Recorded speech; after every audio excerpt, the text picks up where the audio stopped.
जय माता दी। जय श्री कृष्ण। भागवत गीता का छठा अध्याय में आपका स्वागत है। अगर कोई कमी हो तो जरूर बताना। श्री कृष्ण जी बोले, है अर्जुन, जिसकी कर्म फल में आत्म शक्ति नहीं है और कर्मों को करता है वही सन्यासी और योगी है, और जिसने हवनादि लौकिक कर्म छोड़ दिए हैं वो योगी है। हे अर्जुन, जिसको सन्यासी कहते हैं उसी को कर्म योगी जानो, क्योंकि संकल्पों के त्याग बिना कोई भी योगी नहीं है। हे अर्जुन, जिसको सन्यासी कहते हैं उसी को कर्मयोगी जानो, क्योंकि संकल्पों के त्याग बिना कोई भी योगी नहीं हो सकता। जो मुनि योग प्राप्ति की इच्छा रखते हैं उसके लिए उसका साधन कर्म ही है, और उनके योगी होने पर उनका ज्ञान पूर्ण होने का धन चित्त का समाधान है। जब मनुष्य विषय और कर्मों को आसक्ति से छूट गया और संपूर्ण वासनाओं को उसने त्याग दिया, उसी समय वह योग रूढ़ कहा जाता है। उसने मन स्वाधीन कर लिया। वह स्वयं अपना हितकारी है और उसके हित को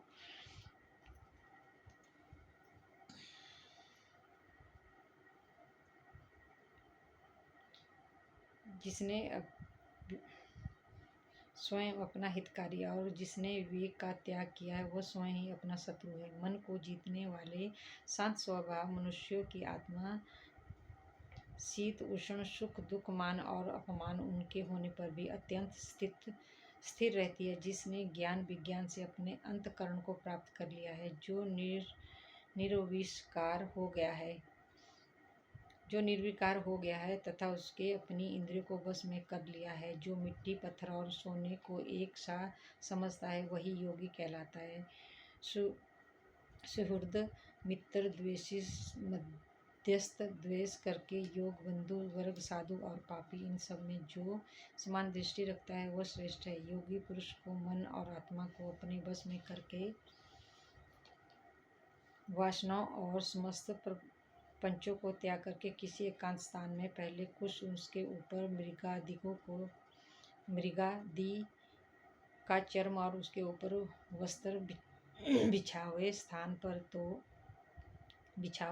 ना तो बहुत ऊंचा ना बहुत नीचा हो, उसी पर मन को एकाग्र करके चित्त और इंद्रियों को रोक कर बैठना चाहिए। आत्म शुद्धि के लिए योग करना चाहिए। शरीर मस्तक और गर्दन को सम करके अचल होकर स्थिर हो और अपनी नाक के अग्रभाग को देखता उसी सब दिशाओं से अपनी दृष्टि हटाए रखे।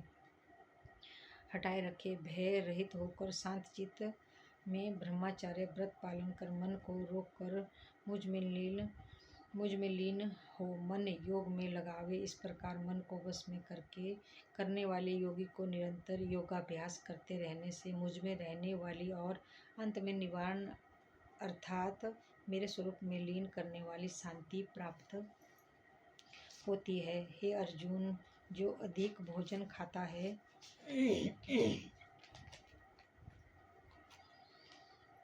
है या अनेक दिन उपवास रखता है, जो बहुत सोता या जागता है, उसको योग प्राप्त नहीं होता। जो उपयुक्त आहार और विहार करता है, कर्मों का योग रीति से पालन करता है, जो यथा समय सोता और जागता है, योग ऐसे पुरुष का दुख मिटा देते हैं। तब स्वयं को प्राप्त हुआ चित्त अपने आत्म में ही स्थिर हो जाता है और सब कामनाओं से निवृत्त हो जाता है। तभी योगी पद पा सकता है। जिस प्रकार वायु रहित स्थान में रखा हुआ दीपक चलायमान नहीं होता, उसी प्रकार योगी अपने चित्त को निश्चल रखकर उसका संयम करता है और अंतःकरण ही समाधि लगता है। जिस अवस्था में योगाभ्यास के कारण चित्त का वेग रुक कर विषयों में पृथक होने लगता है और जब शुद्ध अंतःकरण में आत्म को ही देखकर आत्मा में ही संतुष्ट होता है, जिस अवस्था में वह अत्यंत सुख को अनुभव करता है, जो इंद्रियों द्वारा जाना नहीं जा सकता, वर्ण केवल बुद्धि से ही जाना जाता है, वह जब योगी आत्म रूप से स्थित होता है, उसमें विचलित नहीं होता। जिस अवस्था को पाकर फिर और कोई लाभ उसको नहीं जचता और जहाँ स्थिर होने से कोई बड़ा भारी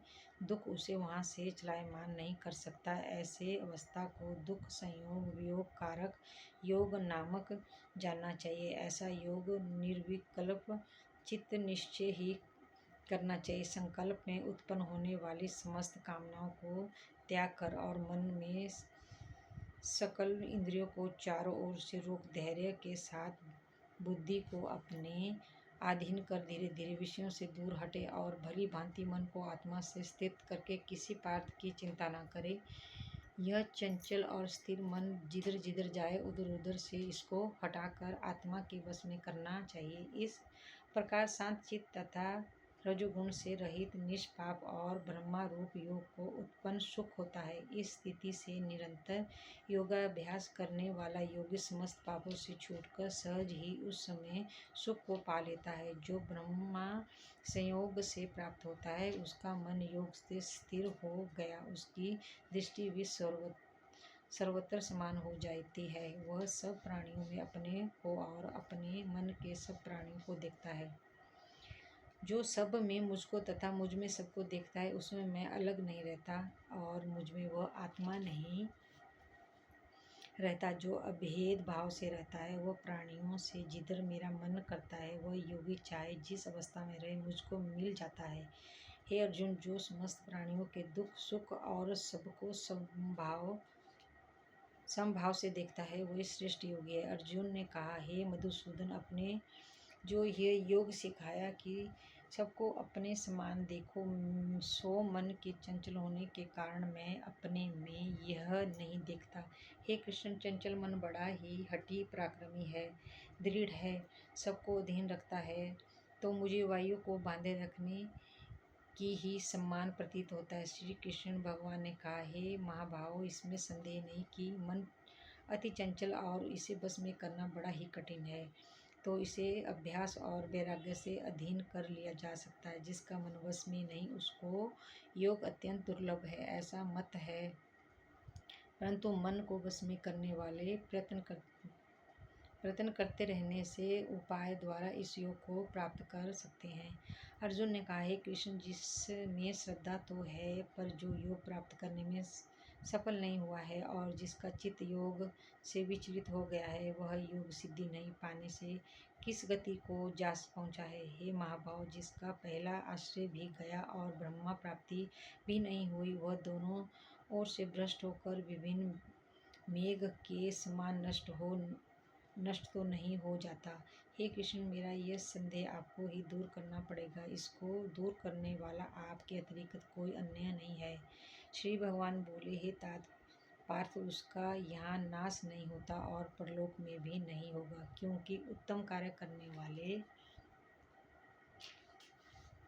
मनुष्यों की दुर्गति नहीं होती। वह योग में असफल मनुष्य बहुत दिनों तक पुण्यवानों को प्राप्त होने वाले लोकों में वास करता है और वहाँ से फिर किसी पवित्र और धनवान के घर में जाकर जन्मता है, अथवा बुद्धिमान योगियों के ही कुल में जन्म पाता है। इस प्रकार का जन्म पाना भी इस लोक में बड़ा ही दुर्लभ है। हे कुरुनंदन, यह योगियों के वश में जन्म लेकर पूर्व जन्म के बुद्धि संस्कार अर्थात आत्मज्ञान को पाता है और उसमें अधिक सिद्धि के लिए यत्न करता है। पूर्व जन्म के लिए योगाभ्यास के बल से अधिक विघ्नों के पड़ने पर भी मोक्ष को प्राप्त होता है। योग की यदि केवल इच्छा ही हो तो भी पुरुष शब्द ब्रह्मा के पार जा सकता है। बड़े श्रम और यत्न से जो योगाभ्यास करता है वह पापों से शुद्ध होकर अनेक जन्मों में प्रयत्न परिश्रम करके सफल होता है और परम गति को पाता है। बड़े बड़े तपस्वियों से योगी श्रेष्ठ है। इसलिए हे अर्जुन, तुम योगी बनो, केवल मुझ में ही मन लगाकर मेरी प्राप्ति के लिए जो मेरा भजन करता है उसको समस्त योगियों के मध्य मैंने अत्यंत श्रेष्ठ माना है। छठा अध्याय समाप्त हुआ और आपका 7वें अध्याय में स्वागत करूँगी।